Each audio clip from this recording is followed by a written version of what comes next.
Sehr geehrte Frau Vizepräsidentin Jourová, sehr geehrter Herr Roth, meine sehr geehrten Damen und Herren, liebe Freunde und Freunde der Willy Brandt Stiftung, in meiner Eigenschaft als Kuratoriumsvorsitzender der Bundeskanzler Willy Brandt Stiftung heiße ich Sie alle sehr herzlich zur Willy Brandt Lecture 2023 willkommen.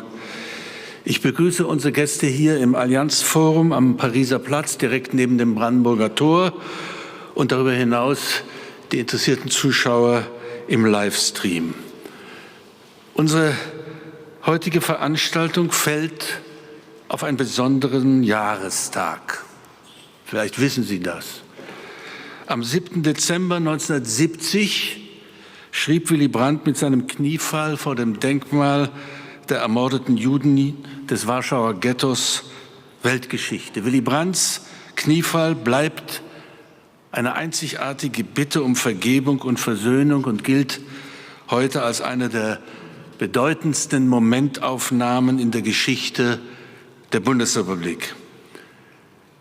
Heute, 53 Jahre später, müssen Juden in unserem Land erneut um ihre Sicherheit und Unversehrtheit fürchten. Sie zu schützen und jeden Antisemitismus zu bekämpfen, das ist unser aller Aufgabe. Meine Damen und Herren, seit 2008 lädt unsere Stiftung für die jährliche Willy Brandt Lecture eine herausragende Persönlichkeit aus Politik, Wissenschaft oder Kultur ein, um sich den drängenden Themen unserer Zeit zu widmen. Begrüßen Sie zur Willy Brandt Lecture 2023 die Vizepräsidentin der Europäischen Union und Kommissarin für Werte und Transparenz, eine Politikerin, die das Time Magazine im Jahr 2019 auf seine Liste der 100 global einflussreichsten Persönlichkeiten gesetzt hat. Wer kommt schon auf diese Liste? Herzlich willkommen, Věra Jourová in Berlin. Liebe Gäste, seit einigen Jahren schon stehen die europapolitischen Vorstellungen Willy Brandts und sein politisches Wirken für ein vereintes Europa im Fokus auch der historischen Forschung unserer Stiftung.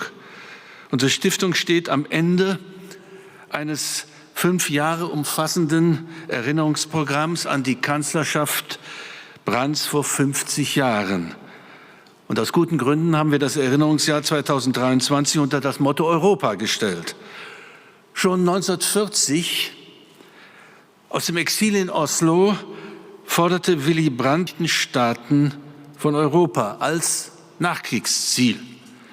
Für ihn, den Widerständler, den Vertreter des anderen Deutschland, wie man ihn nach der Auszeichnung mit dem Friedensnobelpreis genannt hat, für ihn bestand den ganzen Krieg über kein Zweifel, dass dem von Hitler befreiten und wieder demokratisierten Deutschland ein fester und gleichberechtigter Platz unter den freien Völkern Europas zustehen würde. Nach Kriegsende gehörte Willy Brandt sehr früh zu den Befürwortern der von Bundeskanzler Adenauer eingeleiteten Westintegration der jungen Bundesrepublik. Und mit dieser Position war er in seiner eigenen Partei, der SPD, zunächst nicht mehrheitsfähig, sondern das dauerte. Ja, Willy Brandt, seit 1957 regierender Bürgermeister von Berlin, war davon überzeugt, dass die westeuropäische Integration nicht etwa ein Hindernis, sondern eine wichtige Voraussetzung war, um die Teilung Deutschlands und Europas eines Tages überwinden zu können.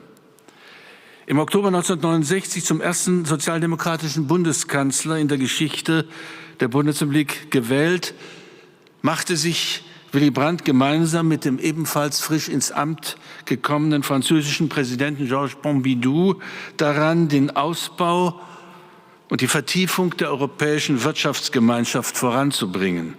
Damals war das noch das Europa der Sechs. Der Ende 1969 eingeschlagene Weg war folgenreich.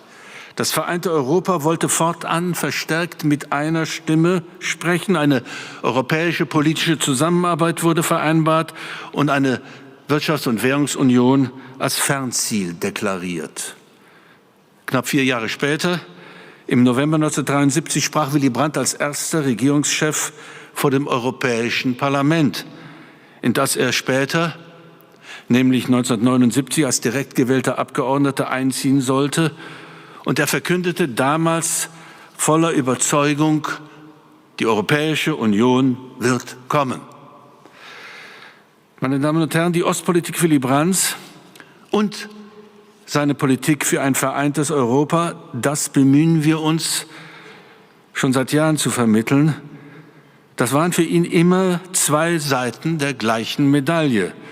Als im Herbst 1989 die Berliner Mauer und der Eiserne Vorhang quer durch unseren Kontinent fielen, war der Weg endlich frei für die Aufnahme unserer ost- und mitteleuropäischen Nachbarn in die Europäische Gemeinschaft. Am 10. November 1989 sprach Willy Brandt den berühmt gewordenen Satz: Jetzt wächst zusammen, was zusammengehört. Und er fügte direkt hinzu, doch wird dieser Teil seines Zitats fast immer weggelassen.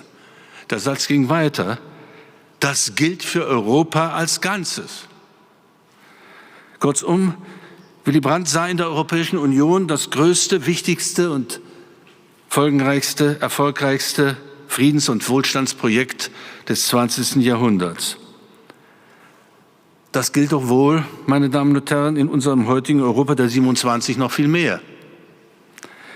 Davon bin ich jedenfalls überzeugt. Die Wertschätzung für die EU, das gilt von innen wie von außen, hat im Zuge der gewaltigen Krisen der vergangenen Jahre durchaus zugenommen. Für viele unserer Nachbarn ist die Europäische Union eine Hoffnungsträgerin für Freiheit, für Demokratie, für Rechtsstaatlichkeit und auch für Frieden und gemeinsamen Wohlstand. Eine Reihe unserer Nachbarn klopft schon länger an unsere europäische Tür und will Mitglied der Gemeinschaft werden, bei allen Herausforderungen, die das für uns, für die gesamte Union mit sich bringen wird. Ohne Reformen, davon sind eigentlich alle überzeugt, wird es in einer EU plus 30 vermutlich kaum mehr gehen. Zur gleichen Zeit sieht sich die Europäische Union schon jetzt mit gewaltigen Herausforderungen und Bedrohungen konfrontiert, von außen wie von innen. Es gibt wieder Krieg in Europa, die Flüchtlingsbewegungen reißen nicht ab, machtvolle internationale Akteure und lautstarke Populisten versuchen, die innere Stabilität der Mitgliedsländer und ihre Gesellschaften zu stören. Die nicht mehr abweisbaren Folgen des Klimawandels zwingen zu einem Umdenken bzw. einem ganz neuen Wirtschaften. Und was ich überhaupt nicht nachvollziehen oder akzeptieren kann, bei einigen Regierungen der EU-Mitgliedsländer gibt es das Bestreben, genau diese gemeinsamen Werte, auf denen unsere Gemeinschaft gebaut ist, aktiv zu beschneiden. Etwa die Freiheit und Überparteilichkeit der Medien, die Unabhängigkeit der Justiz. Meine Damen und Herren, mit EU-Vizepräsidentin Věra Jourová haben wir heute Abend eine kompromisslose und mutige Streiterin für den Schutz und die Bewahrung unserer gemeinsamen europäischen Werte zu Gast. Sie schreckt nicht davor zurück, sich mit den Mächtigen dieser Welt anzulegen, seien es Politiker oder Staatschefs innerhalb oder außerhalb der Union oder auch die Chefs einflussreicher globaler Konzerne. Und sie setzt sich mit Nachdruck dafür ein, dass wir im Juni 2024 wirklich faire und sichere Wahlen zum Europäischen Parlament abhalten können. Liebe Frau Jourová, wir sind sehr dankbar dafür und es ist uns eine große Ehre, dass Sie heute zu uns nach Berlin gekommen sind, um die Willy Brandt Lecture 2023 zu halten. Wir freuen uns, dass wir gleich mehr darüber erfahren werden, wie sich die EU den gegenwärtigen Herausforderungen in den verschiedenen Bereichen stellt und welche Maßnahmen sie ergreifen wollen, um Schaden von der EU abzuwenden, wie auch die Rechte ihrer Bürger zu schützen.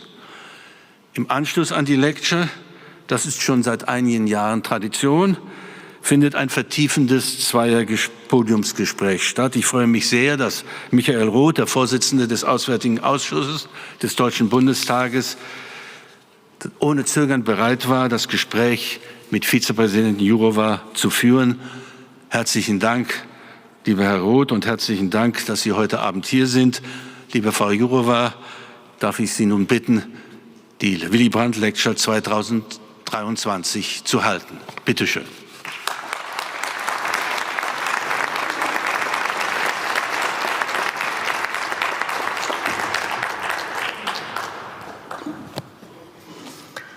Ladies and gentlemen, very nice good evening. Thank you for inviting me. I cannot express how humbled and honored I am to be able to stand here in front of you, having the invitation, and it's my pleasure and honor also to be here on the place which is so much connected with Willy Brandt, and I have to say that for me Willy Brandt is a symbol of relentless work towards unity, peace, and European integration.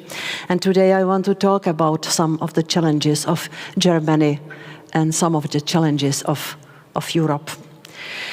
I, however, have to start by some fresh personal reflection. When I came here to this beautiful place in the center of Berlin, I saw the Christmas tree standing a few meters from Jewish Hanukkah. They are standing here in peace, watching each other, being symbols. And I thought, this is Europe at its best. And I have to say that these days we do not have many warm feelings, because we live through very difficult times. In Europe, one crisis follows another one, and after the horrible barbaric attack of Hamas on Israeli people, we stand in shock, and we have to, I think about what each of us individuals can do to stop this madness. Because there is too much of hate in European society. I will put aside the Middle East. We have our problem in European Union. And just yesterday we adopted the strategy or communication, or I have a problem to name it, because it was rather some alert from people to people not to be indifferent in these very difficult times. These are difficult times for the Jewish community living in European cities. And thank you, Mr. President, for mentioning that, because I think that this is our moral duty. This is the imperative of these days, not to be indifferent, not to live in apathy, not to be passive, because this is just the driver of evil to grow. And I have to remember when I was in Auschwitz Museum in 2020, commemorating the liberation of the German concentration camp during the World War II, freezing day, a ceremony, and I was listening to one of the survivors, a Polish gentleman, Mr. Marian Turski. His speech is still on YouTube. It was not a speech about his horrible memories, and there was nothing like hate or revenge. His speech was full of love. And he was addressing the people sitting in the audience and the people watching it on TV, especially he was addressing young people, and his message was so simple. Do not indifferent and speak up to evil. And I still feel a strange vibration on that place to hear these words of hope. There were several statesmen sitting in the audience who did not reward him with applause. I will let you think about who they were. But coming back to today, we yesterday said very clearly that everyone has to do more against the rise of hatred. I mentioned at the press conference the horrible pictures from European universities, the places of education, enlightenment, where it's allowed to draw swastikas and David stars on the walls of the campuses where the Jewish students live. I speak about Florence, Milan, The Hague, Rotterdam. I received these pictures from the Jewish students living in Brussels.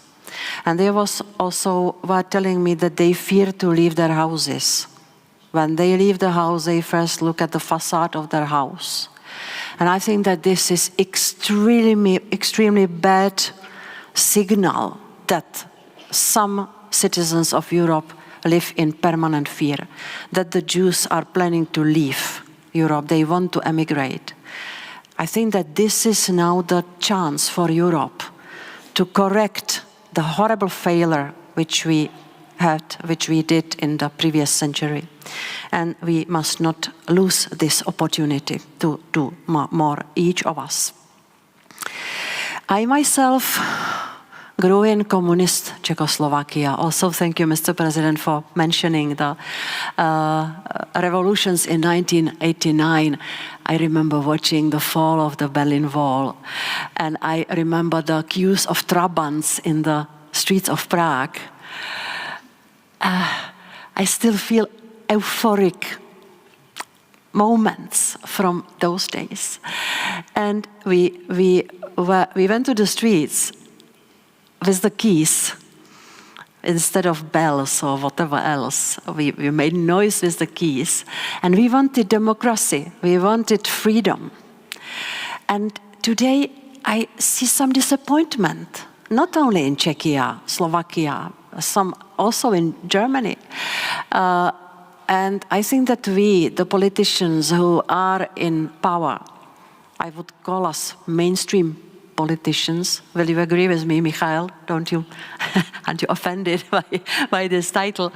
I think that we all have to think about what have we neglected. Have we been listening enough to the people? Aren't we equipping them with nice phrases instead of telling them in clear, simple language, assurance, yes, you will have something for winter to heat. You will have enough money to buy food. These simple messages. I think that we forgot to listen and speak to the people who need clear messages, who need the truth. Do we trust enough the people? Aren't we just promising things which sometimes are not possible to fulfill, but don't we fear to tell them what comes next? I think that the people will stand it. We should play with open cards. And part of my portfolio is the fight against disinformation. That's why I am saying that, because when the mainstream politicians of these days are complaining about the social media, be it Meta, be it Google, be it TikTok, others, and they want the social media and the platforms to remove content which is illegal but also uncomfortable. It can be disinformation which is very, very harmful, but also the uncomfortable fact, or opinion. So I think that these politicians should first look into own mirror and ask whether we are communicating in the way the people understand, and whether we are delivering all the information they need in this time of uncertainty and fear. And I think that this is one of the biggest problems of these days. We have many years since the revolutions in 1989. And to do this job, can you imagine which job I have? You don't have the title here. Commissioner for Values and Transparency. What an abstract thing. How can you catch it? How can you quantify the results? No way.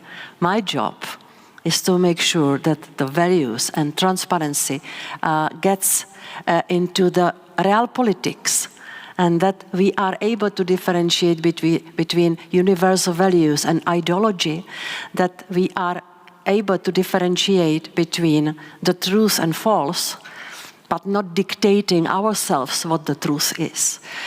That we are able to differentiate and explain what's the difference between evil and good. I think it's the worst, the most difficult thing, because in recent decades we started to relativize these things, and we stopped to think about the basic values and the big things which are worth fighting for. I work in this branch of values, meaning my job is to defend the rule of law, democracy, freedom of speech, fundamental rights. That's why I am glad that I am now involved also in formulating the rules for the digital world. Because in the digital space, including AI, we have to make sure that there are the values and fundamental rights fully protected. It's my advantage that I lived 25 years in communism, because, yeah, it was a dark time, but we were young and happy. And still, when I started to study the university, in spite of the Bolsheviks, because they didn't want me to study because of my parents, and after I got married and changed name, they let me study. It was a bizarre story. At the university, I was listening to the comments of my those days boss. Why do you study when you don't want to join the Communist Party? Why education in your case? So this was the era of the combination of happiness of young years and starting desperation and the lack of hope.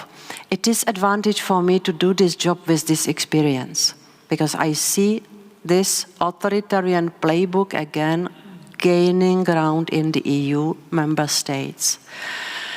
What I mean by that, for me, the main features of the unfree society is that after the elections, which might be still free and fair, the politicians winning think that they have won it all.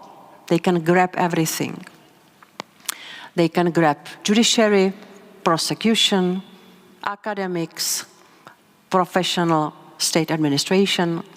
They can influence or silence free media, and they can shrink the civil society. And these are the patterns which I remember from my young times, and which suddenly I see also growing or appearing in the EU. And here I have to say, I have to mention also the very pressing issue of these days, and this is the Russian war in Ukraine, because Russian war in Ukraine is not only the war where weapons are used, but also this is the war of words. We live in information war with Russia. And Russia tries exactly promote this, that these authoritarian tendencies and weakening of democracy is gaining ground in the EU member states. And this is why we started to fight against that, because we must stop being naive. The Russian propaganda is so perfectly tailored on our societies that we have to be smart, and we have to be able to debunk the disinformation and the propaganda which they are sending to European information space. Indeed, we sanctioned Russia Today and Sputnik. I remember in Germany, there was a very bad reaction.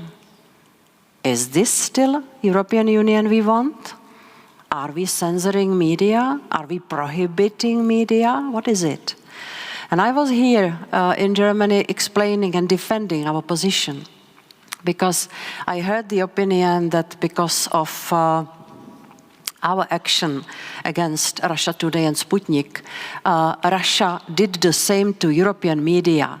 And having this experience with the Bolsheviks, I could not believe that, because I said, do you really think that Putin, who is placing people for 15 years to jail for their opinions, that he waits for Europe what we are going to do? No, he has his own way, and he fears so much democracy and freedom of speech that he is reacting by these very draconic measures and suppressing his own people. So this is Europe, ladies and gentlemen, of these days, which has to promote and defend the freedom of speech, but at the same time, which must stop being naive and armless. And I think that we will have to sanction these kind of media till the end of the war and till the end of the information war. It will never end fully, it will always be here. But we try to weaken the impact of the Russian propaganda in the EU. I want to say a few more words about the fight in Ukraine. Because Ukraine fighting against the Russian aggressor is also the symbol of the fight for democracy. This is not the war between two states. This is not the war between Russia and Ukraine. This is the war between two systems. And we are representatives of one of those systems, and we have to support Ukraine as much as we can. And Chancellor Scholz said it in the European Parliament very clearly on the occasion of Europe Day on the 9th of May last year, that, I will quote him, insisting on the respect of democratic principles and the rule of law within the EU is a sine qua non as we go forward. End of quote. And I could not agree more. These words must be followed by decisive action. But to do the decisive action, I am back with democracy, we need the support of the citizens. We are democratic states. We need the blessing from the people from the side of the people. That's why Putin, by his, as I said, very well tailored, very well targeted propagandist war, he tries to weaken the public opinion, weaken the support of Ukraine, and stop the support which we are providing. The very well designed, aggressive attack against Ukraine in the information space started already after the attack of Crimea, after the invasion in 2014. Now we see in the data that in those days, there was a massive influx of the messages produced by Kremlin and their proxies. The messages about Ukrainians who are Nazis, who are drug dealers, who do not deserve to have their own state. And we did not catch the signal. It was here with us. It was even known that the disinformation and propaganda is part of the Russian military doctrine. It was known. We did not react. And we continued making business with Russia and equipping Putin with economic and financial means, which enabled him to start this horrible war. And here we have to be humble and think about our own mistakes, because not only Germany, but also many other member states started to depend on Russia, especially in the field of energy, to the extent which was very uneasy to leave. And so now we are in the era of decreasing dependency on Russia, and we must not create new dependencies on others. And here I have especially in mind China.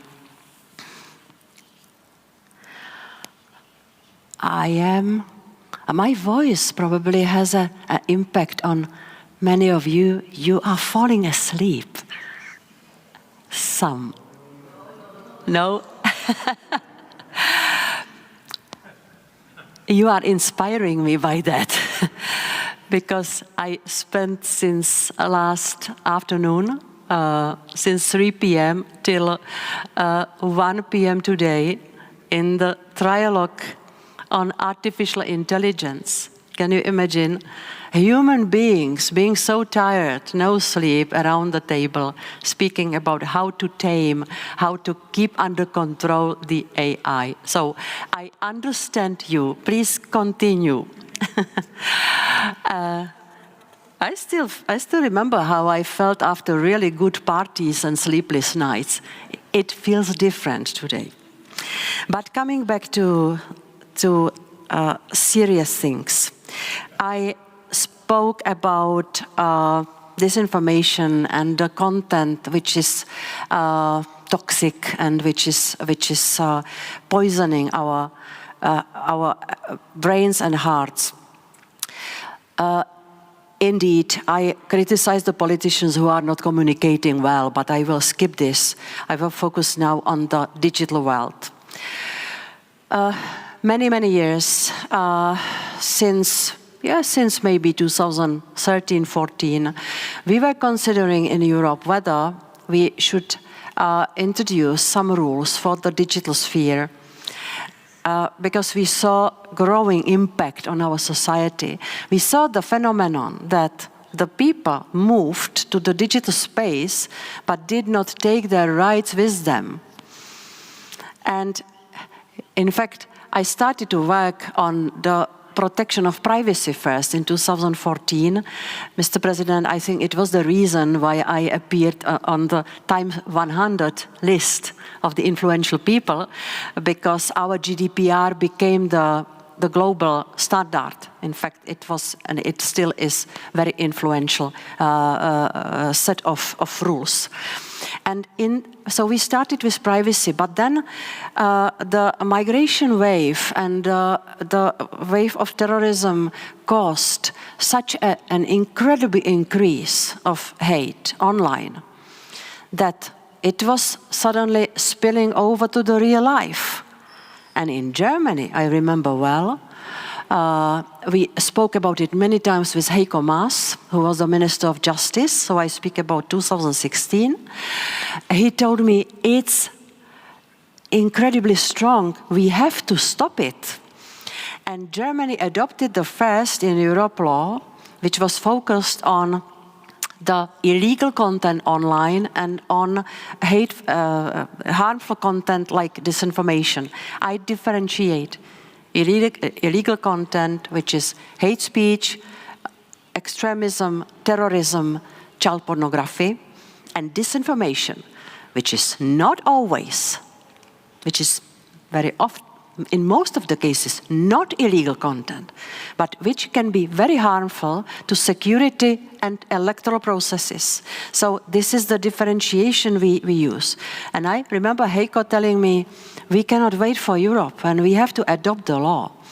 And so the law, which I cannot name, but the start is Netzgesetz.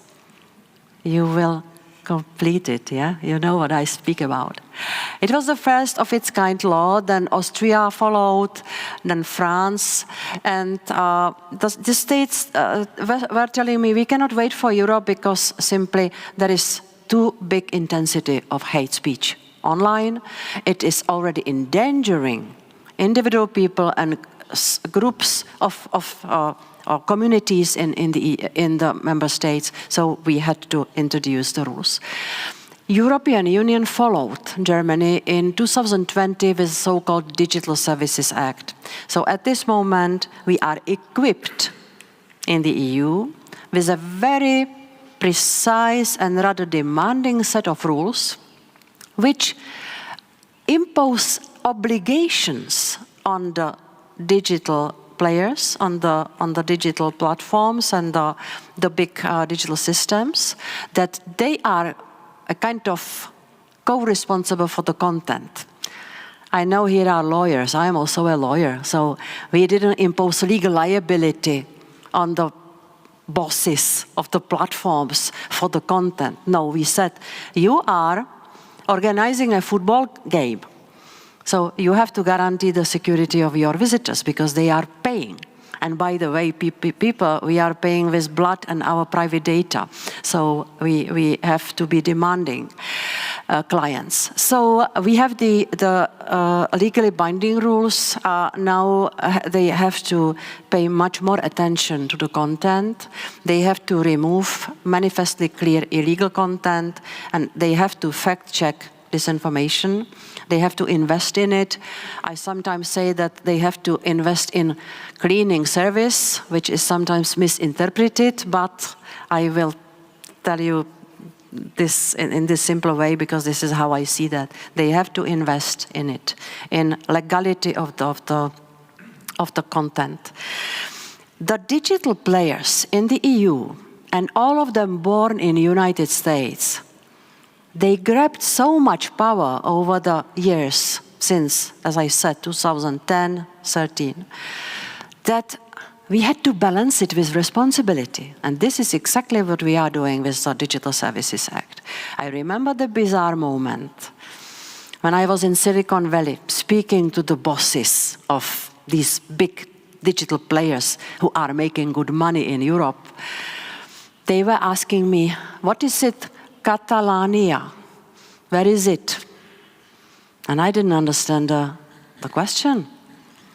Can you imagine in Silicon Valley with their fingers on their buttons? They had direct influence on what was happening in Spain when the separatists started their violent fight for independence, because they received a lot of requests to kill this or that website, to put an end to different systems. And I realized how bizarre it is that in Silicon Valley they are deciding about who will be governing in Europe. Similar story with Brexit. We lost a country on the basis of well-targeted, intensive lying. We have to stop this. That's why now we have these rules. We also have the Code of Practice against disinformation, which is a very broad exercise. We have a lot of different players, not only the digital platforms, but also advertising industry. We want to demonetize the disinformers of the money. We want to starve them out. We want to stop this dirty business. At the same time, I have always to add, we have to make a big difference between opinions and facts. When fighting against disinformation, we must lose this from our mind. And here again, I lived half of my life in the state with harsh censorship. This must not happen again. That's why in our system, which we are now introducing in this code of practice, you will not find anyone who has the stamp in his or, let's face it, her hand to say this is true. No one must have this power in Europe. That's why we want this system of fact-checking and of the reaction of the advertising industry. We want to deploy a lot of new methods, including artificial intelligence. And here comes the third story about the technologies next to disinformation. Yeah, I forgot to tell you, my job is to protect the freedom of speech. And I sit very often in the European Parliament. More often than I would wish so, but that's the Church of European Democracy. It's always interesting to listen to the members of the Parliament. Fantastic school of politics, because you have far left, far right, and here is the mainstream. And very pressing topics. You can imagine, I have on my table all the explosive topics of Europe, so I'm very often there in direct fire. I hate what the far left are saying. The same with far right. They say very similar things, and they would come with very similar solutions, which is totality. So I hate what they are saying. But my job is to follow old good Voltaire. I hate what you are saying, but I will always defend your right to say these things, because these are opinions. What we fight against is the false facts, so-called facts. That's why the fact-checking in our method to fight disinformation. Coming back to AI, which was mentioned, we are now finalizing the trialogue, which is a special moment for the legislators. Here sits the Commission, the Parliament, the rapporteurs, and the presidency, the country, the ambassador or minister who represents 27 member states. And we worked overnight and many months before on the rules for AI. And this was a futuristic work, because for the very large systems, the general purpose AI, this is something which we still don't know how it will behave. But it is something so big that for the first time, we have very strong conviction that technology itself could be risky without the bad hands of human beings. Futuristic work. But I wanted to mention the second big thing next to our effort to create the rules for this totally new kind of technologies.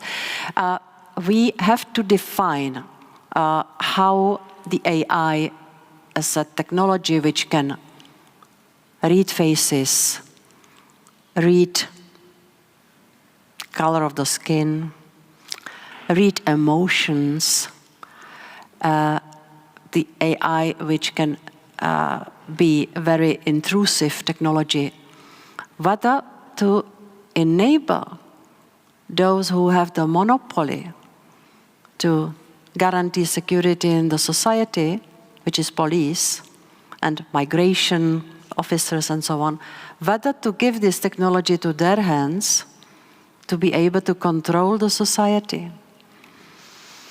And we have to count with the possibility that not all the governments and not the police, not all the police officers and I don't know, people working in the field of security, that they will be good guys who will not want to abuse the technology against the people.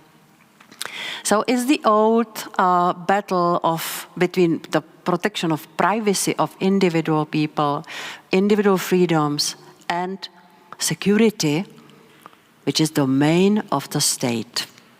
So till this afternoon, we were discussing how to equip the police with the AI so that the AI serves to the benefit of people and does not create extremely big position for the law enforcement bodies in the states to control the people.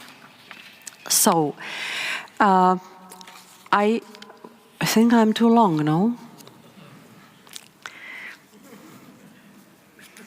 The written speech was half an hour. Am I longer already? Yeah, okay.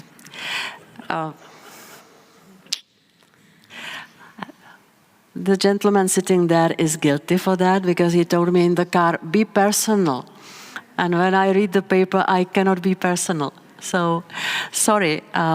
Maybe last two things. I said before that we must stop being naive. And we have to also know more about who is lobbying who in the EU. And we have, again, quite strong conviction that there are powers abroad, governments, which are paying the European entities operating on our market, to do the political lobbying. And we don't want to stop it. And we don't want to label anyone foreign agent. We just want to know what kind of jobs and who are going to do the jobs, and which governments are paying that. Of course, it started with increasing influence of China. I will be very open with you. When we look at Russia, they are doing it in the Russian noisy way, disinformation, propaganda, you can even touch it. China, it's another story. Sophisticated methods and increasing influence on our society, on our decision makers.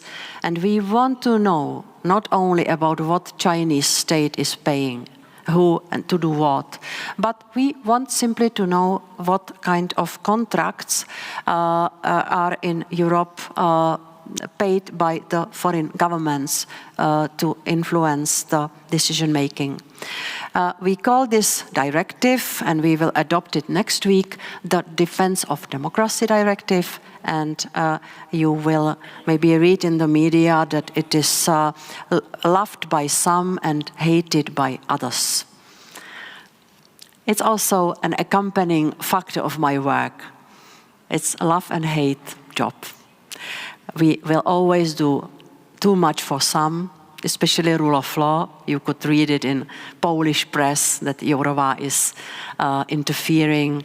And for many others, we are not doing enough protecting democracy, rule of law, and fundamental rights. And the last thing, we are going to finalize, I hope, the Media Freedom Act next week.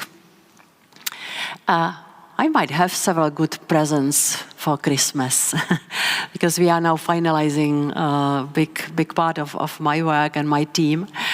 The Media Freedom Act tries to strengthen the media in the EU, and not to regulate media themselves, but rather to regulate the space for media so that the media can flourish, so that they can work in plurality, they can do their job in democracy, which is to keep those in power under control.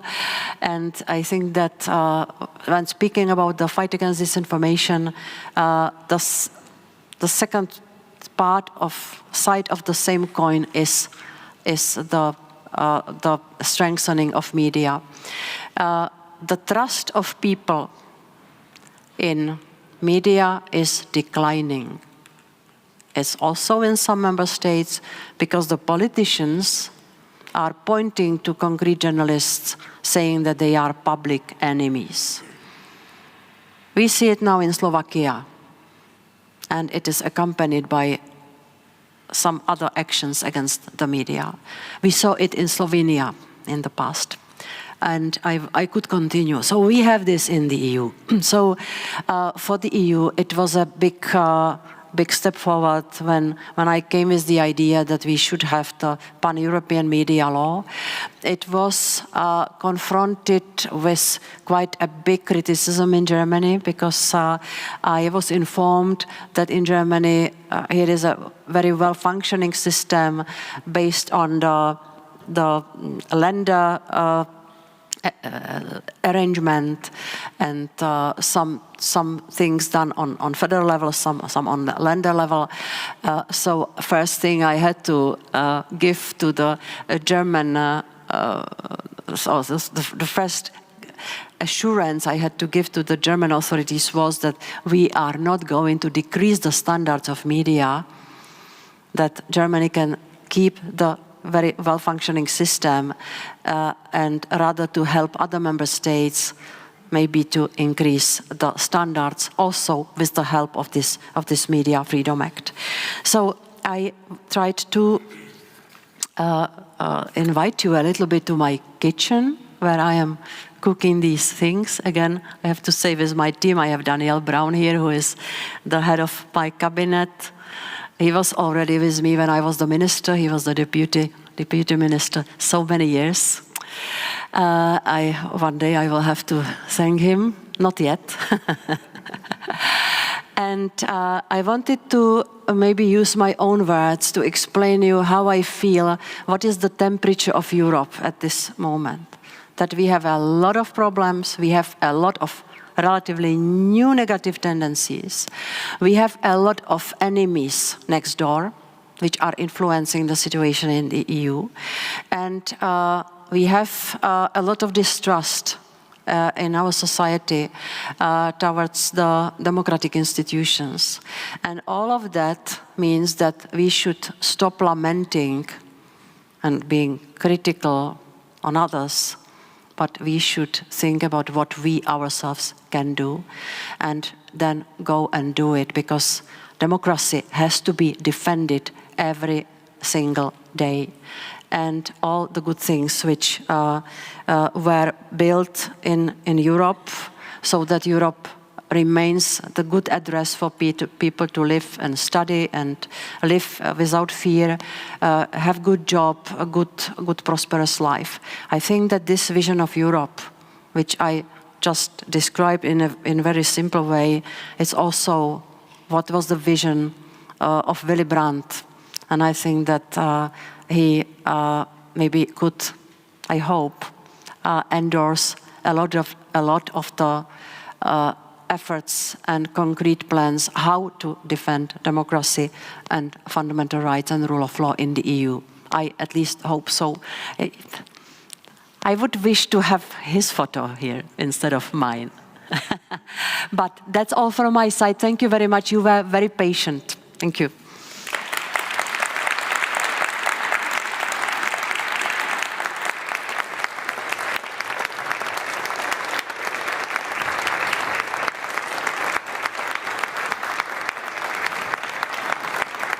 Thank you.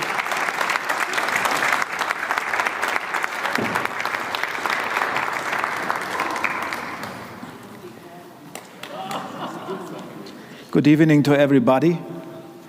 I'm very delighted to be here. Madam Vice President, dear Vera, you were talking about love and hate. I try to be very frank. I love you. Okay, finally. I love you. Because you are one of the most distinguished and brave defenders of rule of law, democracy, fight against corruption, independence of judiciary in the European Union. And the distinguished audience should know that we know each other for a very long time, and I will never forget our joint efforts to establish a new mechanism to strengthen the rule of law in the European Union. Unfortunately, I can't invite you to a party in one of the most famous clubs in Berlin. I just can invite you to a quick conversation about your speech and your messages.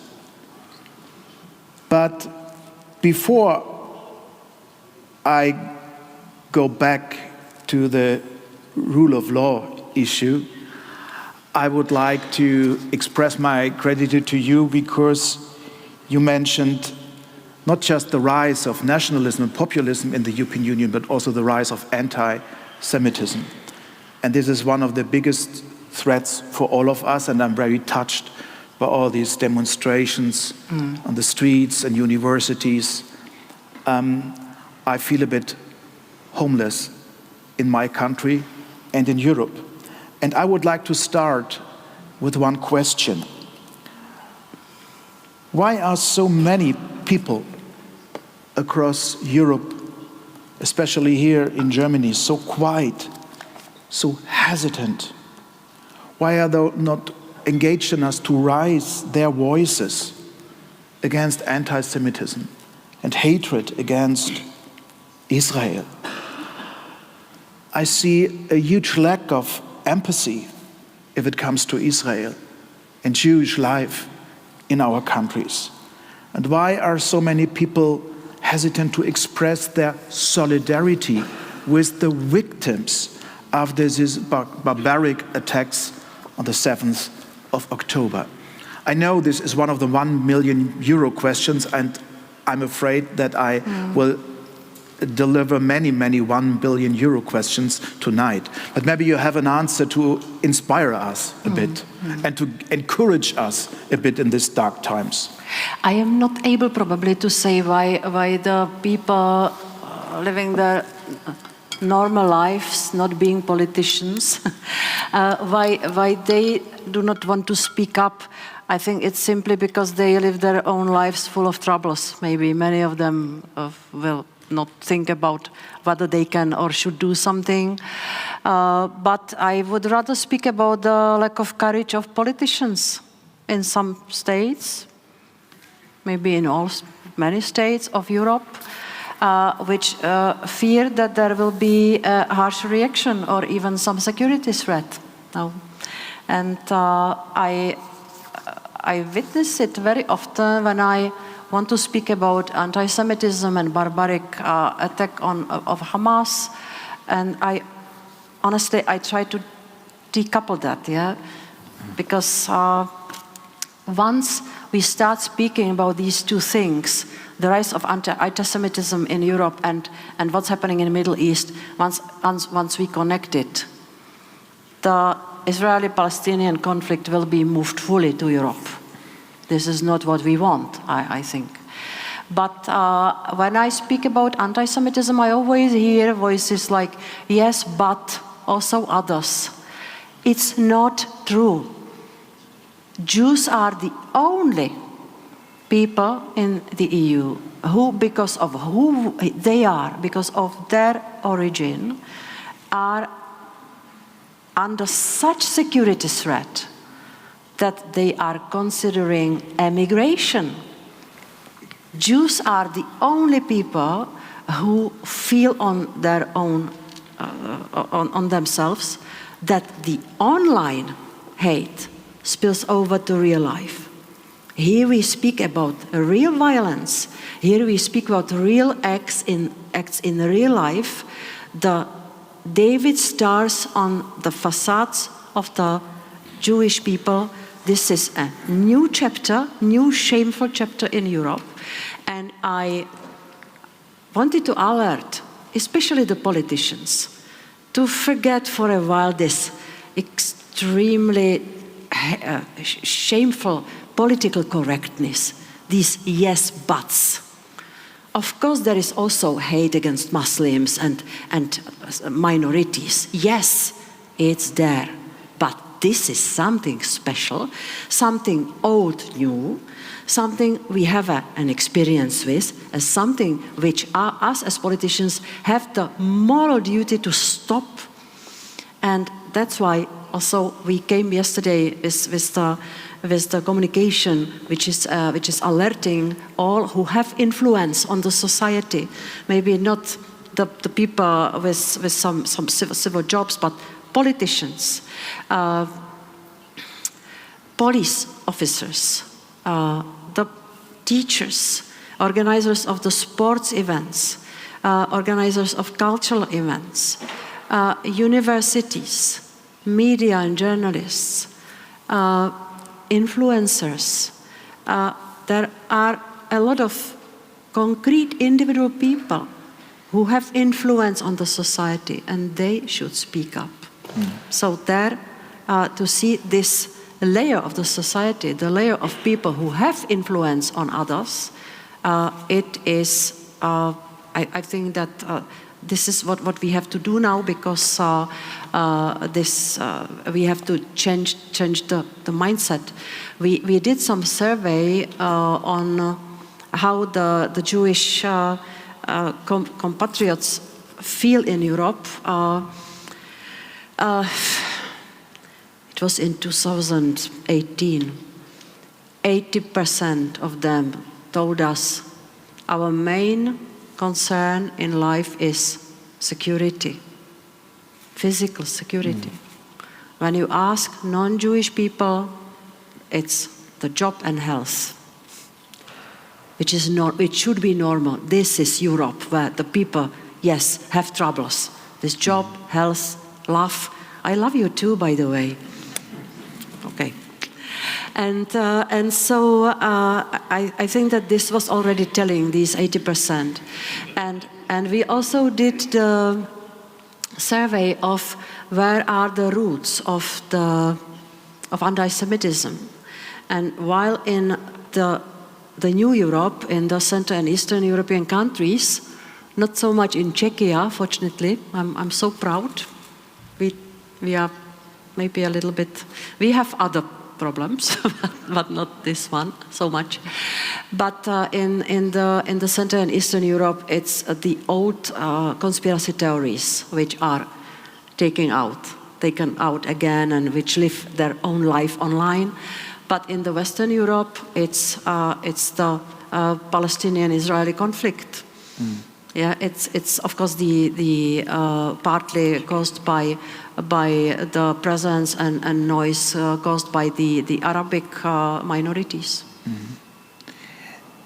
In my opinion, your country and Germany are on the same page, because I'm proud to say that the vast majority of my distinguished colleagues in the German Bundestag stands with Israel. Also, our government speaks with one single voice. And it doesn't mean that I just can speak on behalf of the governing parties, but also the opposition. The largest opposition party, CDU, CSU, cooperates with us if it comes to Israel, if it comes to support to Israel. So the situation in Germany and also in your country is a bit different to the situation in France, Spain, yes, Portugal, and many other countries. It's so difficult now also to communicate these things, because we have to be able to clearly say that not every criticism of Israel is anti-Semitism. Sure. Not every support of Palestinian people is pro-Hamas. And this is extremely difficult now, because this topic is full of emotions, and this clinical thinking about this is very rare. But this is exactly what I want from the digital platforms to do, because we want them also now to hire the experts who will help with the fact-checking. And also this is, I think, the dilemma or the issue for the police to make this differentiation. When they see the slogans in the protest, they should be able to define what it is. Is it the protest against Israel, which is bombarding the civilians in Gaza, or is it celebration and glorification of terrorism? These are everyday questions, and I think that we have to focus a lot on what the security structures are doing, because they have big influence on, at this moment, how we will continue in the EU. If you allow, Madam President, I would like to emphasize again the most important message for us tonight. You mentioned the EU is not just an internal market. We are first and foremost a union of common values, and these values binds everybody. Values like democracy, respect to minorities, independence of judiciary. But not just in my opinion, I think this is our joint observation, these values divides us. And do you see any chance in the short term, also in the mid-term, to bring Europe closer together if it comes to these guiding principles? What makes us to Europeans? This is not a market, this is democracy, this is freedom. And how can we ensure in the future that our shared values hold us together rather than driving a wedge between us? How many other so horribly difficult questions do you have there? A lot. Okay. A lot. But the clock is ticking, so okay. I don't think it's values what divides us. It's ideology. And that's my everyday struggle to explain everywhere, to politicians, to journalists, to activists. Values which we should protect are universal. They are one floor above politics and ideology. And this was what I tried to explain to also to the partners in dialogue in Poland and Hungary, because they were telling me, you are ideologists. Well, by defending democratic universal principles, and unfortunately not universal anymore. We have democracies only covering 30% of world population, by the way, now. So, and it's going down. But I tried to explain that this is something which should be universal, and that be it conservatives or liberals, left, right, they should be able to agree on protecting the values which we define and which we protect. I think that there is not enough education. Mm-hmm. And I don't mean some kind of propagandist education which I went through. By the way, when I was young, Willy Brandt was on the blacklist in my country. Yeah, as well as other German politicians. I will not remember the many names.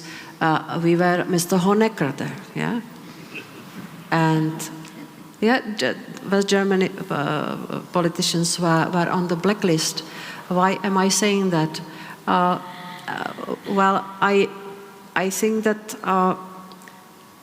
the education which is brainwashing the heads of young people, it's not the right thing. I would really love to see in all the member states the educational system which will help especially the young generation which does not remember war, and in my part of Europe which does not remember Bolsheviks, that they will get their own way to these values.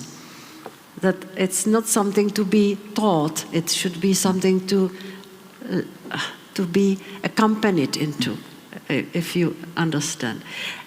I warn you, I am becoming philosophical, which I was advised not to do because it's very often misinterpreted. So, you know, I had some troubles with some of my speeches. Vera, you're not just a brave but also a polite lady, but I would like to mention also the elephants in the room. And these elephants are countries, governments, who undermine the values we build our union on. And one of these countries, one of these governments, is the Hungarian one, is Mr. Orban. And the Hungarian government is not only undermining our values. Hungary is threatening to block Ukraine aid and opening of EU accession talks. Hungary is blocking Sweden's NATO membership. Hungary is not only an ally of the biggest threat to European security, Russia, and our greatest geopolitical rival, China, but it has become an agent of their interests within the European Union. And I'm afraid that Hungary is not the only example I could mention. So, another €1 million question. How should we deal with such partners, allies within the European Union? Yes, it's especially difficult now, a few days before the European summit, where I think now as we speak, there is probably something very good served in Élysée, because Viktor Orban was invited for dinner by Emmanuel Macron. I hope it's a good meal, good food. Probably. And this is the time of big diplomatic work with Viktor Orban. And here, dear Michael, I have to correct you a little bit. Hungary is not a problem. Hungarian government is. And the Prime Minister who grabbed all the power. I called the Hungarian system ill democracy. And that's why I am persona non grata there. I am on the Russian and Hungarian sanctions list. Yeah, so, and Balaton is Czech Sea, can you imagine? This is real suffering for me. But I think that we have to work on two different fronts, three. There must be continuous diplomatic work with Viktor Orbán. Nobody else will decide the course. It's also telling something, no? Nobody else, one person. I recommend you to watch Viktor Orbán's speech in the European Parliament in 2015. I was electricized. He was standing there and even shouting, "You are criticizing me, so you are criticizing Hungarian people. I am the state." He disclosed in the first sentence his vision of governance. Yeah? So diplomatic work, visible and non-visible. The dinner, yes, it must be fine to have a dinner in Élysée. But I think that also there should be some signal from his partners. Viktor, you are betraying us. You cannot shake hands with Putin and Xi Jinping and then come to Brussels and shake hands with us. You cannot organize billboard campaign with the slogan "Stop Brussels" by one hand and by the other hand saying "Don't stop the money from Brussels." These are the things which somebody should tell Viktor Orbán. It's not for me to tell him. Yes, I am speaking here about it, but I am known for being open. For the Commission, it's another parallel work. We have to be fair, precise. We have blocked some money to Hungary. And again, here I think about Hungarian people, that they should not be punished for who they are voting for. But we are blocking still the money, and I have to be fair and objective. Hungarian administration tries hard to correct things in Hungarian judiciary and anti-corruption system to unblock the money. If in the country where there is such a strong influence of one party equals the state, Fidesz has all the power. The question is whether in such state we can achieve, through our financial push also, that there will be independent institutions full of independent people doing their job without following instructions from the party and state. It's a question mark. So what was the question? How can we deal with such a political leader? Yeah. Or how should we deal with him? It depends who is we. I speak on behalf of the Commission. We try to be objective. We have dialogue. We have common work on the reforms, and I think that this is the only way the Commission can continue. Yeah, I would like to know your opinion, because when we were setting the budget for the EU in 2000, when was it? Before, in the previous mandate, I was under big pressure from a group of members of the Parliament that we should create some kind of emergency fund which would be used for in the situation when democracy would be under threat in some member state. And I asked simple questions. So in case this will be somewhere, some signs, of course Hungary was already in that moment very close to that. I asked, what shall we do with the money? Who shall we pay? Shall we pay some, I don't know, protesting guerrilla and something unofficial, something paid from Brussels? Because this is what Viktor Orbán says, that we are paying to protest, which is not true. But there are such ideas that we should be able to act. And I fear of it. It's almost as big fear as what Viktor Orbán is doing. Because if we have a tool or money to invade the state and influence the situation there to a large extent, I think it won't be okay. And I think that what we can do in case of Hungary and many other states to support civil society, education, vibrant, active citizenship. This is what we can do from European side, because when the people become passive, they start to vote for the strong hand. And so I would really wish the Hungarian people, but also people in other countries, to keep the trust in democratic system and not to vote for these strong figures, because it usually is the end of liberal democracy as we know it. Tonight we were drawing a very dark picture about Europe, but we need to have a positive vision on Europe. Yes. And time is running out, and that's my last €1 million question to you. I have a present, but it must not be 1 million. No. I cannot get anything over 150 euros. So, my last question is, what kind of a continent will we be living in 2030? 2030. I hope we will get out of economic troubles. We will get out of some very dangerous economic dependencies and energy dependencies. I believe that by repairing the economic situation, I think that there might be better atmosphere in the society. Of course, we have to see the wars finishing around us.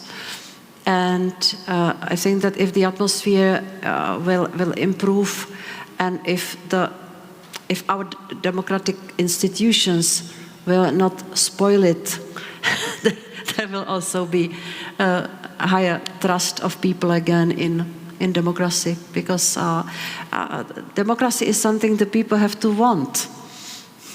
And if they do not want it, then we will have big problems. So I have a positive vision for 2030, but we will have to work hard for it. Was I optimistic enough? Yeah. You are so low. Věra Jourová. Mrs. Jourová, thank you so much for this highly interesting lecture and for your emotional lecture. This was so interesting, and thank you so much for your efforts to protect our rights. Two little gifts for both of you from two ladies, Together, two experts from our International Advisory Board. This is an English biography of Willy Brandt from Hélène Meillard de la Croix, the best one with the quality seal of our foundation. It's for you. Thank you. And for Mr. Roth, maybe you have the English version, not yet the German version, not 1 inch further each, from Mary Serrotti about the enlargement of NATO.